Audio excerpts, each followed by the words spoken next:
This is the Olympus MjUii 2. This is a prime 35mm f2.8 point-and-shoot autofocus camera made by Olympus. There was also a zoom version of this as well.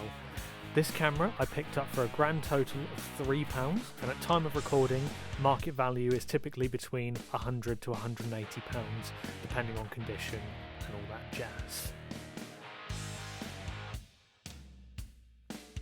This camera has developed a very popular following nowadays, and I can see why. With its very sharp 35mm f2.8 lens, it's got very good autofocus as well.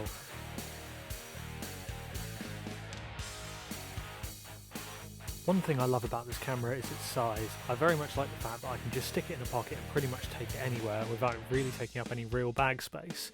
This is fantastic for me, as I always like to have a camera on me, no matter what it is I'm doing with the day.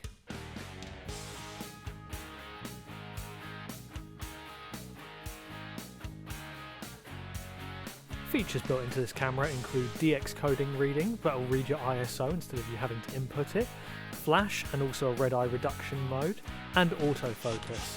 The autofocus is a little bit quirky because what it does is it will ascertain focus when you half press, but it won't actually focus until you take the photo, whereas on an SLR for example it would focus and then you would take the photo. So that takes a little bit of getting used to and making sure that you don't move the camera whilst you're shooting. This camera isn't perfect and there are a couple of disadvantages. For example, the DX coding feature is great, however you can only shoot your film at box speed.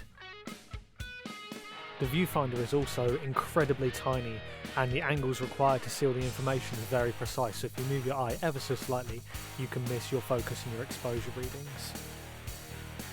My biggest annoyance with this camera is the fact that it forgets your flash preference when you turn the camera off and on.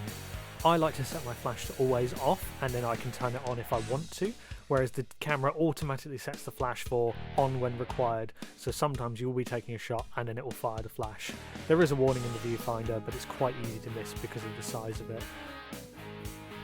Overall, this is a very good premium point-and-shoot camera, and I would have loved to have kept it, however I had to sell it to fund a replacement for my F80, which unfortunately died. Overall, if you can pick up one of these for a good price, I'd highly recommend it. And even if you can't get them for a good price, I'd also recommend this camera. It's very good and I love the fact that I can just take it wherever I want with me, no matter what kind of gear, no matter what I was doing. It was just fantastic in that respect.